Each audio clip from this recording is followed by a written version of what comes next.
कहानी में अब तक आपने देखा, बहुत समय पहले धारा नगरी में राजा गंधर्वसेन का देहांत हुआ और उनके पुत्र विक्रम वीरता से सम्राट बने। उनका भाई भर्तृहरि एक अमृतत्व का फल पाकर भी विश्वासघात का शिकार हुआ और योगी बनकर वन चला गया। विक्रम ने देव को हराकर राज्य संभाला और एक रहस्यमयी योगी से रोजाना अमूल्य लाल वाले फल प्राप्त किए। योगी ने विक्रम को एक रात श्मशान में बुलाया, जहां उसे एक उल्टा लटका मुर्दा मिला। वो मुर्दा कोई और नहीं, बेताल था। अब विक्रम को उसे योगी तक ले जाना है, लेकिन शर्त है, रास्ते में वो बोलेगा नहीं, वरना बेताल फिर पेड़ पर जा लटक जाएगा। यह है सनातन कथा, जहां हर कहानी आपको जोड़ती है धर्म, दर्शन और आत्मा से। विक्रम और बेताल की पहली कहानी। पापी कौन? काशी में प्रताप मुकुट नाम का राजा राज्य करता था। उसके वज्र मुकुट नाम का एक बेटा था। एक दिन राजकुमार दीवान के लड़के को साथ लेकर शिकार खेलने जंगल गया। घूमते घूमते उन्हें तालाब मिला। उसके पानी में कमल खिले थे और हंस किलोल कर रहे थे। किनारों पर घने पेड़ थे, जिन पर पक्षी चहचहा रहे थे। दोनों मित्र वहां रुक गए और तालाब के पानी में हाथ मुंह धोकर ऊपर महादेव के मंदिर पर गए। घोड़ों को उन्होंने मंदिर के बाहर बांध दिया। वो मंदिर में दर्शन करके बाहर आए तो देखते क्या है कि तालाब के किनारे राजकुमारी अपनी सहेलियों के साथ स्नान करने आई है। दीवान का लड़का तो वहीं एक पेड़ के नीचे बैठा रहा, पर राजकुमार से न रहा गया। वह आगे बढ़ गया। हमारे चैनल सनातन कथा को सब्सक्राइब करना ना भूले। राजकुमारी ने उसकी ओर देखा तो वह उस पर मोहित हो गया। राजकुमारी भी उसकी तरफ देखती रही। फिर उसने जूड़े में से कमल का फूल निकाला, कान से लगाया, दांत से कुतरा, पैर के नीचे दबाया और फिर छाती से लगा। अपनी सखियों के साथ चली गई। उसके जाने पर राजकुमार निराश हो गया। अपने मित्र के पास आया और सब हाल सुनाकर बोला, मैं इस राजकुमारी के बिना नहीं रह सकता, पर मुझे न तो उसका नाम मालूम है न ठिकाना। वह कैसे मिलेगी? दीवान के लड़के ने कहा, राजकुमार आप इतना घबराएं नहीं, वह सब कुछ बता गई है। राजकुमार ने पूछा, कैसे? वह बोला, उसने कमल का फूल सिर से उतारकर कानों से लगाया तो उसने बताया कि मैं कर्नाटक की रहने वाली हूं। दांत से कुतरा तो उसका मतलब था कि मैं दंतबाट राजा की बेटी हूं। पांव से दबाने का अर्थ था कि मेरा नाम पद्मावती है, और छाती से लगाकर उसने बताया कि तुम मेरे दिल में बस गए हो। इतना सुनना था कि राजकुमार खुशी से फूल उठा। बोला, अब मुझे कर्नाटक देश में ले चलो। दोनों मित्र वहां से चल दिए। घूमते फिरते, सैर करते दोनों कई दिन बाद वहां पहुंचे। राजा के महल के पास गए तो एक बुढ़िया अपने द्वार पर बैठी चरखा काटती मिली। उसके पास जाकर दोनों घोड़ों से उतर पड़े और बोले, माई, हम सौदागर हैं, हमारा सामान पीछे आ रहा है, हमें रहने को थोड़ी जगह दे दो। उनकी शक्ल सूरत देखकर और बात सुनकर बुढ़िया के मन में ममता उमड़ आई। बोली, बेटा तुम्हारा ही घर है, जब तक जी में आए रहो। दोनों वहीं ठहर गए। दीवान के बेटे ने उससे पूछा, माई तुम क्या करती हो? तुम्हारे घर में कौन कौन है? तुम्हारी गुजर कैसे होती है? बुढ़िया ने जवाब दिया, बेटा मेरा एक बेटा है जो राजा की चाकरी में है। मैं राजा की बेटी पहमावती की धाय थी।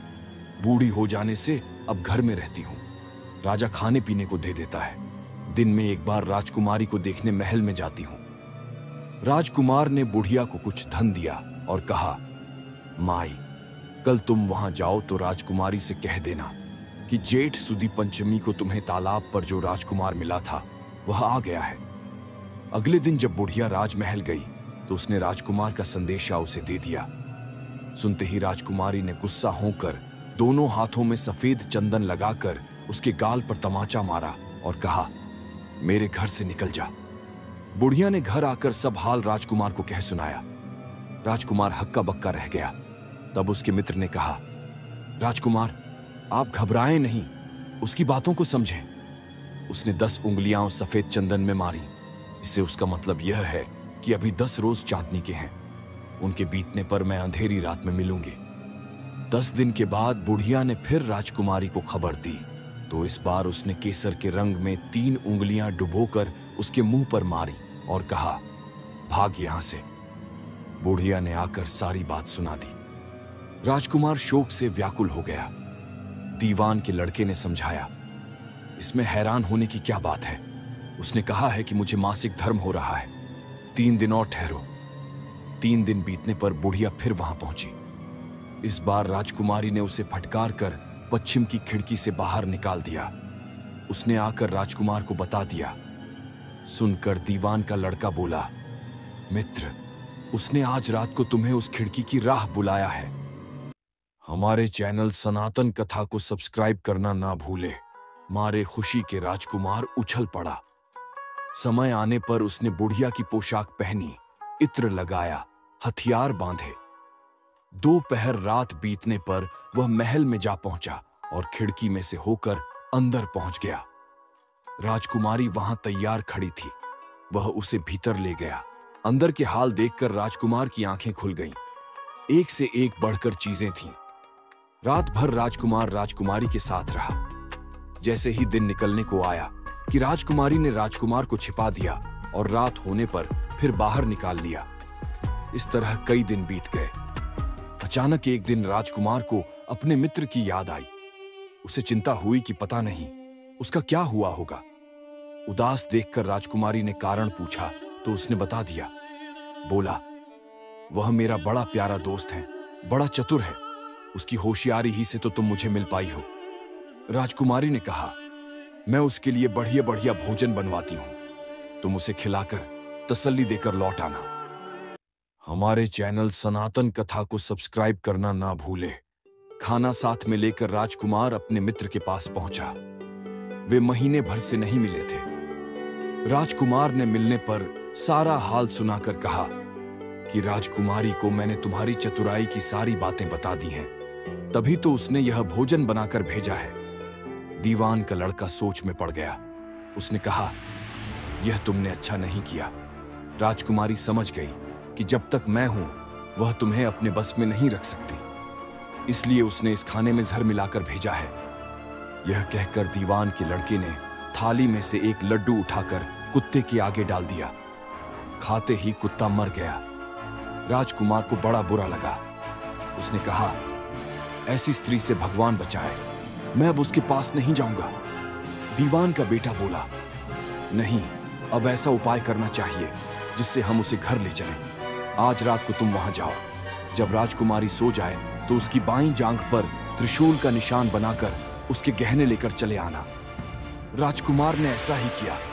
उसके आने पर दीवान का बेटा उसे साथ ले योगी का भेष बना, मरघट में जा बैठा और राजकुमार से कहा कि तुम ये गहने लेकर बाजार में बेच आओ। कोई पकड़े तो कह देना कि मेरे गुरु के पास चलो और उसे यहां ले आना। राजकुमार गहने लेकर शहर गया और महल के पास एक सुनार को उन्हें दिखाया। देखते ही सुनार ने उन्हें पहचान लिया और कोतवाल के पास ले गया। कोतवाल ने पूछा तो उसने कह दिया कि ये मेरे गुरु ने मुझे दिए हैं। गुरु को भी पकड़वा लिया गया। सब राजा के सामने पहुंचे। राजा ने पूछा, योगी महाराज, ये गहने आपको कहां से मिले? योगी बने दीवान के बेटे ने कहा, महाराज, मैं मसान में काली चौदस को डाकिनी मंत्र सिद्ध कर रहा था कि डाकिनी आई। मैंने उसके गहने उतार लिए और उसकी बाईं जांघ में त्रिशूल का निशान बना दिया। इतना सुनकर राजा महल में गया और उसने रानी से कहा कि पद्मावती की बाईं जांघ पर देखो कि त्रिशूल का निशान तो नहीं है। रानी ने देखा तो त्रिशूल का निशान था। राजा को बड़ा दुख हुआ। बाहर आकर वह योगी को एक ओर ले जाकर बोला, महाराज, धर्मशास्त्र में खोटी स्त्रियों के लिए क्या दंड है? योगी ने जवाब दिया, राजन, ब्राह्मण, गौ, स्त्री, लड़का और अपने आश्रय में रहने वाले से कोई खोटा काम हो जाए तो उसे देश निकाला दे देना चाहिए। यह सुनकर राजा ने पद्मावती को डोली में बिठाकर जंगल में छुड़वा दिया। राजकुमार और दीवान का बेटा तो ताक में बैठे ही थे। राजकुमारी को अकेली पाकर साथ ले अपने नगर में लौट आए और आनंद से रहने लगे। इतनी बात सुनाकर बेताल बोला, राजन, यह बताओ कि पाप किसको लगा है? बेताल के प्रश्न का उत्तर आपको अगले वीडियो में मिलेगा। तब तक बने रहे हमारे चैनल सनातन कथा के साथ।